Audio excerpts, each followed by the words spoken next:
Chapter 60, Theo, Antony's POV. Antony was still in shock when Theodora started talking. The words tumbled out of her mouth amidst a flood of tears. I thought I should let you know that Chihiro died. I know I haven't before, but I thought maybe this time, can I come in? For a horrible, unworthy moment, Antony wanted to shrivel up and hide. He felt like he couldn't handle one more solitary emotion, his or anyone else's. His mind was howling with a chaotic mess of loss and fear and misery, and he was keeping it all together with what felt like the last thread of his willpower. Her tears were sure to snap that thread in no time. Thankfully, he managed to stop himself from slamming the door in her face and curling into the fetal position.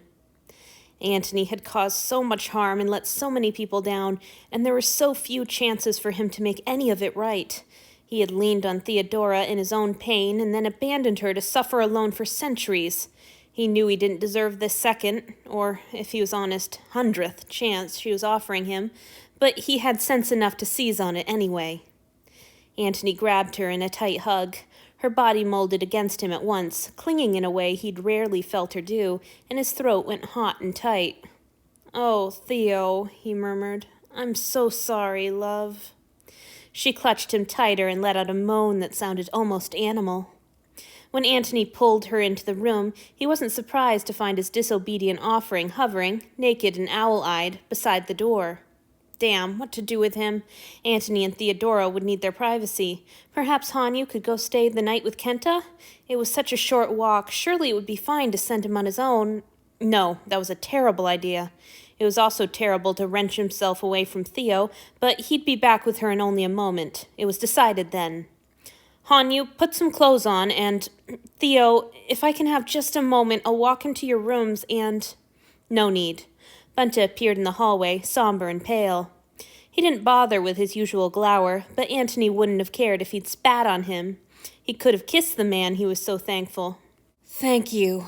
Antony's voice quavered a little with the force of his gratitude. "Hanyu?" "Yes, my lord." The offering darted towards his discarded robe. As all this had been going on, Theo had dropped onto Antony's sofa. She curled into a ball and stayed there, and Antony crossed to sit beside her. He didn't touch her. She might have indulged his hug in the doorway, but she had never liked physical contact when she was upset. Instead, Antony settled at the end of the cushion so that she would be able to feel the counterweight of his presence and stayed there. When Hanyu reappeared, rumpled from his haste, he hesitated before the door. "I'm so sorry, my lord Theo," he said in a rush. "I think he loved you a lot, and you made him awfully happy." The offering rushed out the door and shut it behind him before Theo had a chance to respond, but she didn't seem to be feeling terribly wordy anyway. She just curled into the sofa and kept crying. It was nice in a strange, awful way. Antony felt his own tight ball of emotions loosening a little as he settled next to his friend and tried to help absorb hers. It felt good to be there for her, as he should have been all along. At least, it felt nice as long as he didn't let his mind stray to the reason for her tears. They sat together in silence for a long time, probably about an hour. It wasn't uncomfortable. Antony didn't feel the need to come up with the right words, as he would have with somebody else. In the end, it was Theodora who spoke, her voice so raw that it hurt just to hear it. "He made me do it," she rasped, pressing her face harder into the arm of the sofa. Antony jolted from his thoughts.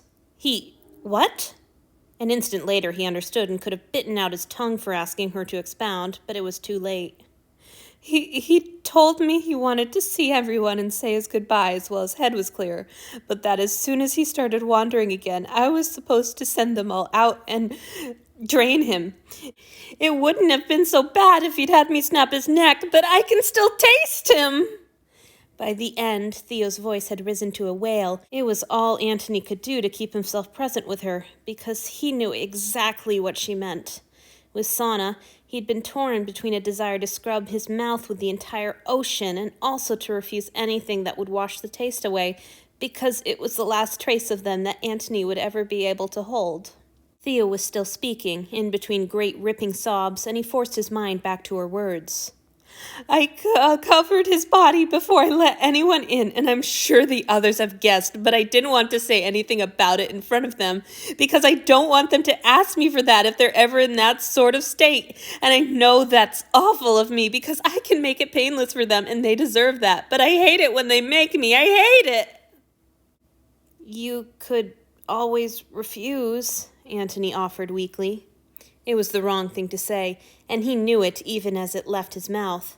Theodora was devastated. She was falling apart on his couch. It wasn't as if it had just never occurred to her to say no.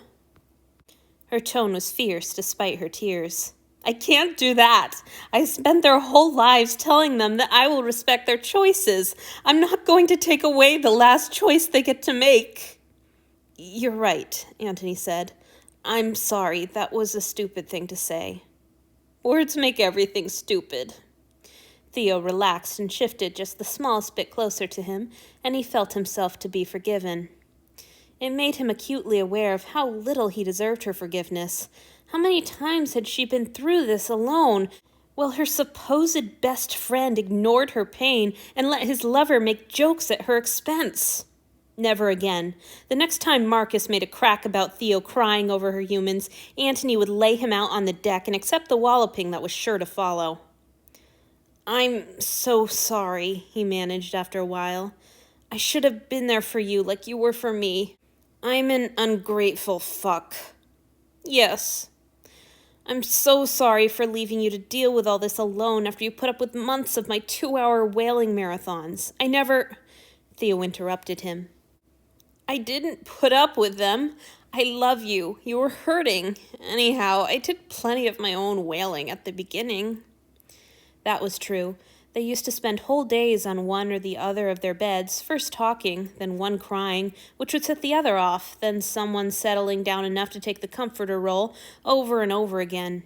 Damn, those first few months after the curse had been hell. And I was never alone, she continued. I had wonderful friends who grieved every loss right alongside me, but I can't tell my human friends everything. Of course, they know that every time we lose someone, I hug them all a little tighter and wonder how much time I have left with them, but they don't need to hear me fuss about it. Please don't say that. Cold terror danced over Antony's skin and knotted his belly, and he had to work to keep himself in the conversation. You could have talked to Felix, he tried, and Theo shrugged loosely. He's wonderful, and I know he'd be more than happy to listen and sympathize, but I'm not really comfortable letting too many people see me like this. I don't just want to talk about it with anybody, I want you. Antony kept hearing that from people he'd hurt, people who deserved far better than him. But this wasn't the time to moan about his own guilt or even make apologies. This was the time to support his best friend as he should have been doing all along. Would you tell me about Chihiro? He asked, and for once he seemed to have said the right thing.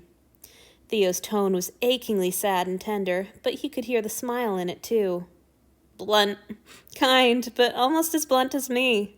The first time I met him, he trotted out a list of all the classes he hadn't been much good in because he said he didn't want me to get my hopes up too high. He certainly never had any problem making his thoughts and wishes clear. Against his will, Antony's mind flashed to his first meeting with Hanyu, his offering's breathless vows that he would never regret his choice. Despite his best efforts to keep from connecting Hanyu with Chihiro, regret tore at him regardless. You know how he loved my trashy romance books, Theo went on. I used to go scouting over the whole ship to see if there was anyone I could trade with for new ones, and if I found any, we would fight over who got to read them first until a Yumu threatened to take them away from both of us. A Yumu? He mentioned that name a few times, didn't he? His husband. I married them myself. That was a good day. Her voice broke over the last words, and Antony fell silent while she took a few slow, shaky breaths. He loved teasing Joji, Theo said after a moment. We all do, to be honest. He's so proper. But Chihiro was especially good at it. I made him apologize more than once after he took it too far and actually upset him, but he could never resist doing it again. He was so fond of jokes. Our rooms haven't been whole without the sound of that laugh of his. How do you stand it? Antony blurted.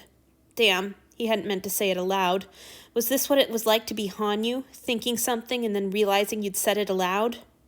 Theodora pulled out of her ball and looked over at him. Even through her tears, her gaze was gentle and knowing, but Antony still kept talking just in case she didn't understand what he meant. You really love them, all of them. How do you keep doing it to yourself? You get to know them and let yourself get so attached, even though you know you're just breaking your own heart over and over again. Yes. Her wet, red eyes stayed fixed on his, and if there was any warmth left in any of them, it was there in her gaze. It breaks me open every single time. Sometimes they remind me of one another, but it's never the same person twice. They're each irreplaceable. Fuck. She was right about that.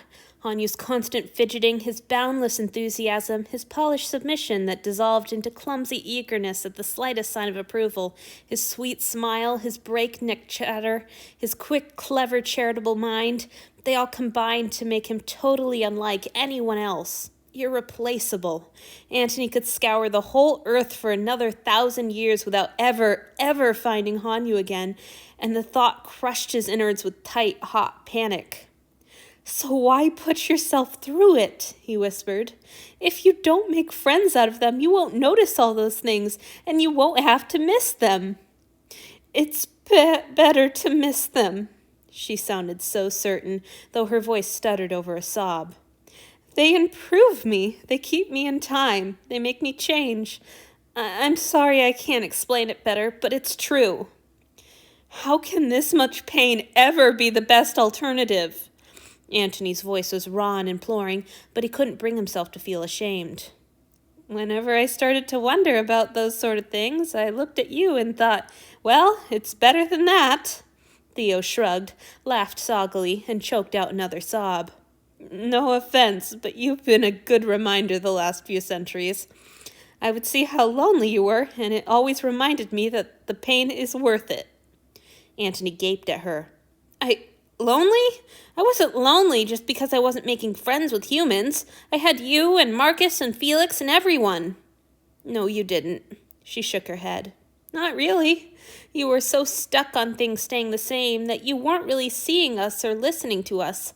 We all changed, but you didn't see it. Half the time, your emotions seemed to be shut off. It seemed like a living death, and I didn't know how to reach you, let alone help you. Any amount of pain is better than that, I promise. She was speaking in past tense, and she was right.